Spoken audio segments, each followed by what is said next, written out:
লখনা আম, গাছ পাকা আম। খাওয়ার মজাটাই আলাদা, টেস্টি টেস্টি।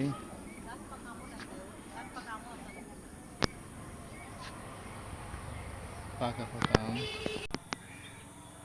গাছ পাকা আম, লখনা আম। আঞ্চলিক ভাষায় কি বলে লখনা আম, বাট এই আমটার মূলত নাম হচ্ছে লক্ষণভোগ আম। গাছের নিচে অনেকগুলো আম পড়ে আছে। মাহিনের নানাদের ছাদের মধ্যে অনেকগুলো আম পড়ে আছে।